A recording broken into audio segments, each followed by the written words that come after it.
Hello everyone, स्वागत है आपका मेरा यूट्यूब चैनल मिस्टर मिसेस सुपरजीत में। तो आज छठ पर्व का सेकेंड डे है। आई मीन सुबह का जो अर्घ बोलते हैं वो है। तो हम सुबह के 3 बजे ही जग गए थे और घर का सारा काम वाम कर कर झाड़ू पोछा वगैरह सब कुछ करके, क्योंकि घर से जब भी निकलते हैं तो झाड़ू पोछा सब करके ही निकलते हैं, घर में कोई भी जूठा ना रह जाए। सब कुछ करके नहा धो के, यहाँ तक कि वैष्णवी को भी हमने अच्छे से गर्म पानी से बॉडी पोंछ दिया था, क्योंकि हम घाट पे जा रहे हैं। तो हम नहीं चाहते थे कि हम लोग ऐसे ही जाएं या मेरा बच्चा भी ऐसे ही जाए, वैसे बच्चों का माफ़ रहता है।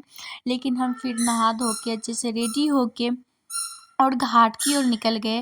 तो आज हमने साड़ी पहना है क्योंकि सुबह का अर्घ था और आंटी ने बोला था कि साड़ी पहनना, क्योंकि सबको उन्होंने मेरे बोला था कि आज पानी में उतरना है तो वैसे ही कपड़े पहन लेना ताकि कोई दिक्कत ना हो। तो हमें तो अभी आपको पता है मुझे फिटिंग की बहुत प्रॉब्लम होती है, मुझे कोई भी कपड़े परफेक्ट आ नहीं रहे हैं। तो ये हमने तीज में जो साड़ी पहना था तो वही साड़ी मैं पहन ली हूँ कि चलो कोई नहीं, साड़ी पहन के ही चलते हैं और अच्छा भी लगता है। ट्रेडिशनल ड्रेस पहन के पर्व पूजा में जाओ ना तो अच्छा लगता है, कोई जीन्स टॉप पहन लो तो अच्छा नहीं लगता। मुझे फेस्टिवल वगैरह में ना क्या ट्रेडिशनल ड्रेस ही अच्छे लगते हैं, साड़ी लहंगा इस टाइप का है। तो यहाँ हम घाट पे पहुँच चुके हैं सब अपने आंटी दीदी के साथ, और अभी खुद की गाड़ी से आए थे। जीजा जी जो हैं दीदी के हस्बैंड वो चला कर आए थे। और यहाँ का पर्व ऐसा ही कुछ होता है। यहाँ पे सब लोग बैठ के गीत वीत गा रहे थे और मैं सबका वीडियो बना रही थी। और मेरी आंटी जो है वो बहुत ही फ्रेंडली है, वो भी बोल रही थी कि वीडियो बनाओ बेटा, यही तक यादगार है। और मुझे बहुत ज़्यादा अच्छा इसलिए लग रहा था क्योंकि मेरा बेंगलोर का फर्स्ट छठ पूजा है। क्योंकि मुझे लगता था कि पता नहीं यहाँ होता है या नहीं होता है, लेकिन यहाँ होता है। तो अब मैं हर साल यहाँ आऊँगी, जब तक मैं यहाँ रहूँगी मैं कभी भी छठ पर्व मिस नहीं करूँगी, क्योंकि मैंने देख लिया है कहाँ पर है। तो मैं हमेशा आऊँगी, या अगर मैं आंटी के पास रहती हूँ तो मैं आंटी के साथ आया करूँगी। तो यहाँ पे बहुत अच्छा लग रहा है आकर। और ये सेकेंड डे है, सुबह का अर्घ है। तो जब तक सूर्य भगवान उग नहीं जाते तब तक अर्घ नहीं पड़ती है। तो अभी 4:30 करीब बज रहे थे। तो सब लोग पानी में खड़े हैं और जिनको कष्टी वगैरह देना होता है तो वो काफ़ी 1 आवर से पानी में खड़े ही रहते हैं। और यहाँ आकर ना मुझे इतना अच्छा फ़ील हो रहा था, ऐसा लग रहा था जैसे बिहार में ही आ गए हों। छठ पर्व एक ऐसा पर्व है ना कि मतलब लोग इससे इतने ज़्यादा कनेक्टेड हो रहते हैं ना, शहर हो गांव हो कहीं भी हो, छठ पर्व के नाम से ही अंदर में एक उत्सुकता रहती है। तो जब मैं शहर में आई ना तो मुझे वाकई में बहुत अच्छा लग रहा था, ऐसा लग रहा था कि मैं वाकई में बिहार में ही हूँ। तो इससे जुड़ी एक मेरी घटना भी है जो कि मैं यहाँ नहीं बताना चाहूँगी, क्योंकि हमने आपको अपने यूट्यूब चैनल पे बता रखा है कि मैं अपनी चैनल पे निगेटिविटी नहीं फैलाऊँगी। जो भी पॉजिटिव चीज़ें हैं बस ओनली उसको मैं बताऊँगी, क्योंकि हर किसी की लाइफ में उतार चढ़ाव होता रहता है। तो और इतने बड़े पर्व में मैं कुछ भी निगेटिव नहीं बोलना चाहूँगी, क्योंकि इससे जुड़ी जब भी ये पर्व आता है ना तो मेरी आँख में आंसू आ जाते हैं, क्योंकि इससे जुड़ी एक ऐसी घटना है मेरे साथ। तो कोई नहीं, मैं उसे अभी नहीं बताना चाहूँगी, हो सकता है सही समय आए तो मैं उसको भी बताऊँ, लेकिन फ़िलहाल अभी तो मैं नहीं बताना चाहूँगी। तो ये सुबह के 5 साढ़े 5 बज गए थे और मैं बोली मैं तो नीचे नहीं उतर पाऊँगी पानी में, क्योंकि मुझे थोड़ी दिक्कत हो रही थी। तो हमने वैष्णवी के पापा से बोला कि आप पानी में उतरिए और वैष्णवी से जल, जो भी माता जो भी भाभी वो कह रहे थे ना पर्व, तो उनको कम से कम जाके उनका आशीर्वाद ले लीजिए आप दोनों। तो यहाँ पे मैं वीडियो बना रही हूँ और वैष्णवी के पापा दोनों पानी में गए और यहाँ पे देखिए भैया अर्घ दे रहे हैं। भैया और भाभी दोनों ही करते हैं। तो मुझे वाक़ई में बहुत अच्छा लगा और भैया भाभी वाक़ई में बहुत ज़्यादा फ्रेंडली है और बहुत ही स्वीट है। मैं इनको पहले से जानती हूँ, जब से मैं यहाँ आई हूँ ना, यहाँ जब से मैं शिफ्ट हुई हूँ 1 डेढ़ साल से मैं इनको जानती हूँ। तो इनसे सब लोग जुड़े रहते हैं क्योंकि ये वाक़ई में बहुत अच्छे नेचर के हैं। तो मुझे यहाँ वाक़ई में बहुत ज़्यादा अच्छा लग रहा था।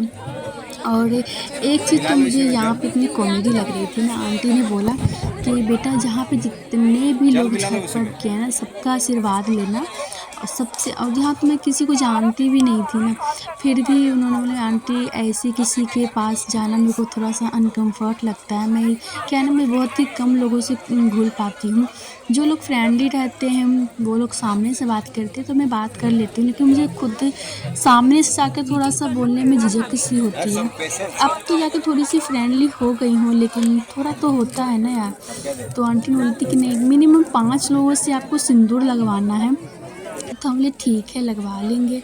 तो यहाँ पे ऐसा हो रहा था ना, आंटी किसी और दिशा में, दीदी किसी और दिशा में, मैं कुछ समझ में नहीं आ रही थी कि मैं कहाँ जाऊँ, किसके पास जाऊँ।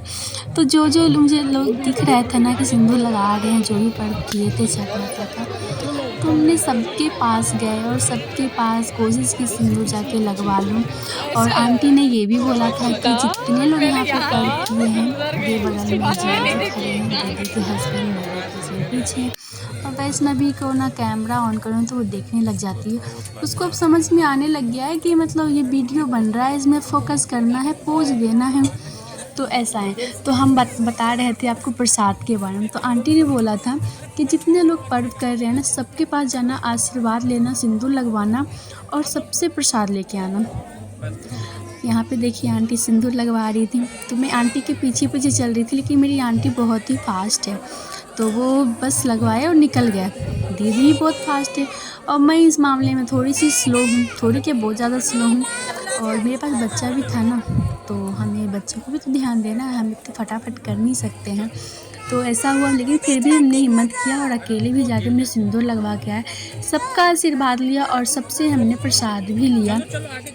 प्रसाद लेने के बाद फिर यहाँ बगल में एक और हो रहा था, एक जगह और भी हो रहा था, 2 घाट बना हुआ था। फिर हम वहाँ पे दूसरे घाट में जाते हैं। ये वाली भाभी जो है ना, ये जो पर्व की है, इनको भी हम जानते हैं। अभी जो खरना हुआ था ना, वो वीडियो मैं नहीं डाल पाई क्योंकि हमसे चूक हो गया, मिस्टेक हो गया, वो वीडियो हम नहीं डाल पाए, भूल गए थे। तो हमने खरना के दिन इनके यहाँ ही गए थे रात में प्रसाद लेने के लिए। फिर ऐसा हुआ, जो 2-2 घाट बना हुआ था, तो इस घाट से हमने सबका आशीर्वाद लेकर प्रसाद लेके फिर दूसरे घाट में गए हम आंटी और दीदी। फिर वहाँ भी कुछ लोग थे, हम जानते नहीं थे उनको, बट गए, उनसे भी आशीर्वाद लिए, सिंदूर लगवाया। और वो आंटी बहुत अच्छी थी, क्योंकि ऐसा हुआ ना कि मेरे हस्बैंड ने जब टीका लगवाया ना, यहाँ टीका नहीं लगा है, वो टीका लगवाए थे, लेकिन वैष्णवी क्या होती है ना आजकल, वो मिटा देती है, वो बिंदी भी देखती है तो उखाड़ देती है। तो यहाँ पे उन्होंने जीजा जी ने ले लिया था कि आप हमें दे दो। ये देखिए दूसरा घाट है, यहाँ पे सारे बच्चों का जितने भी खेलने का होता है ना, झूला वूला सब लगा था, बट वो दिन का टाइम था और काफ़ी लेट भी हो गया था, इसलिए हमने झूला पे नहीं झूला। तो यहाँ पे देखना कि जिनसे हम सिंदूर लगवाते हैं ना, वो आंटी इतनी अच्छी है। हुआ ये कि मेरे हस्बैंड ने जब टीका लगाया ना, तो वो अच्छे से नहीं लगा था, तो वो आंटी बोलती बेटा अच्छे से नहीं लगा है, इधर आओ, अच्छे से हम आशीर्वाद देते हैं। तो उन्होंने बुला के फिर दोबारा उन्होंने टीका लगाया, तो मुझे ये चीज़ बहुत ज़्यादा अच्छा लगा। कहते हैं ना, माता रानी जब आप अच्छे होते हो ना, तो माता रानी आपके ऊपर अच्छा ही करते हैं, इसलिए बोलते हैं अच्छा कर्म करते रहना चाहिए। फिर यहाँ भी प्रसाद मिल रहा था, तो हमने यहाँ भी प्रसाद लिया। प्रसाद लेने के बाद यहाँ पे भंडारा भी हो रहा था, तो जो हमारा पुराना वाला घाट था, हम लोग फिर यहाँ से प्रसाद लेके उस वाले घाट में चले गए और वहाँ जाके फिर हमने भंडारा भी खाया। वो भी आपको लास्ट वीडियो में दिखिएगा, हमने भंडारा में, ये देखिए आंटी, ये आपको दिख रहे हैं ना, बहुत अच्छी आंटी थी। तो फिर हम भंडारा भी खाते हैं, फिर भंडारा खा के फिर घर की ओर निकल जाते हैं। तो अगर आपको मेरा ब्लॉग अच्छा लगे तो please like comment and subscribe करना बिल्कुल ना भूलना, क्योंकि हमें जहाँ तक जो पाता है, बच्चे भी संभालने होते हैं, तो हम कोशिश करते हैं कि अपने वीडियो में सारे ही कवर कर पाऊँ। तो ये शहर का छठ पर्व था, तो इसलिए आप इसे ज़्यादा प्यार दें, ज़्यादा शेयर करें, ताकि लोगों तक पहुंच पाए कि यहाँ पे कहाँ क्या होता है, कैसे शहर में मनाया जाता है।